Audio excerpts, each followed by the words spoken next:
दुनिया में एक बार फिर कोरोना फैलना शुरू हो गया है। भारत में भी कोरोना के केस पैर पसार रहे हैं।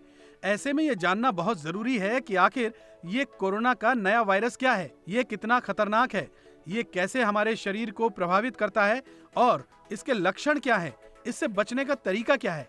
लिहाजा इस रिपोर्ट को ध्यान से समझें ताकि इन सभी अहम सवालों के जवाब आपको मिल सकें। मई 2023 में भले ही WHO यानी वर्ल्ड हेल्थ ऑर्गेनाइजेशन ने कोरोना को ग्लोबल हेल्थ इमरजेंसी की लिस्ट से बाहर कर दिया हो, लेकिन भारत समेत दुनिया भर में इसके संक्रमण का खतरा अभी भी कम नहीं हुआ है। फिलहाल देश में कोरोना के एक्टिव मामलों की संख्या 4170 के आसपास है। कोरोना के सबसे ज्यादा एक्टिव मामले केरल में हैं।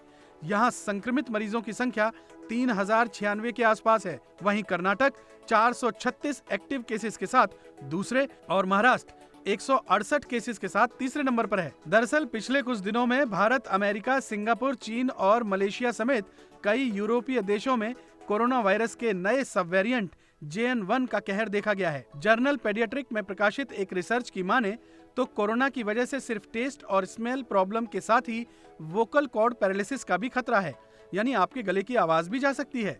हम आपको यहाँ ये बता देना चाहते हैं कि JN1 वेरिएंट ओमिक्रॉन वेरिएंट का ही एक सब वेरिएंट है। ये कोविड का नया वेरिएंट नहीं है। सबसे पहले दिसंबर 2022 में लग्जमबर्ग में ये सब वेरिएंट मिला था। इसके बाद ये दुनिया भर में 40 से अधिक देशों में फैल चुका है। JN1 उसी पिरोलो वेरिएंट से आया है जो खुद ओमिक्रॉन वेरिएंट से निकला था। यहाँ ये जानना बहुत जरूरी है कि JN1 वेरिएंट ओमिक्रॉन के अन्य सब वेरिएंट की तुलना में ज्यादा संक्रामक है। एक स्टडी में इस बात का पता चला है कि अगर कोई व्यक्ति JN1 सब वेरिएंट से संक्रमित है तो उसके संपर्क में आने वाले लोगों के संक्रमित होने की संभावना अन्य ओमिक्रॉन सब वेरिएंट के मामले में 1.2 गुना ज्यादा है। JN1 वेरिएंट के लक्षण अन्य ओमिक्रॉन सब वेरिएंट जैसे ही हैं। इसमें बुखार, खांसी, सांस लेने में तकलीफ, थकान, सिर दर्द, मांसपेशियों में दर्द, गले में खराश जैसे लक्षण शामिल हैं।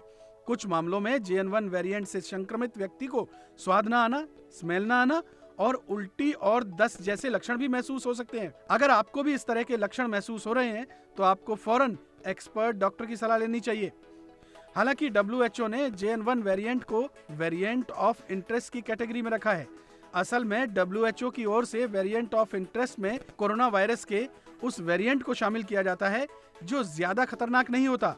वहीं वेरिएंट ऑफ कंसर्न में कोरोना वायरस के अल्फा, बीटा, गामा जैसे वेरिएंट को रखा जाता है जो ज्यादा घातक होता है। WHO ने यह भी कहा है कि मौजूदा वैक्सीन इसमें कारगर है।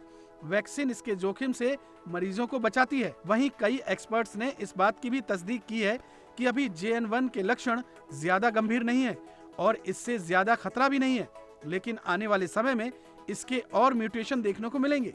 हालांकि इस नए सब वेरिएंट के कारण बड़ी समस्या आएगी, इस बात की आशंका काफी कम है। हालांकि इस नए सब वेरिएंट के कारण कोई बड़ी समस्या आएगी, इस बात की आशंका फिलहाल तो कम ही दिखाई पड़ती है। लेकिन हाँ, प्रोटोकॉल का पालन सभी को करना चाहिए और वायरस कब किस रूप में आ जाए इसके बारे में फिलहाल कुछ नहीं कहा जा सकता।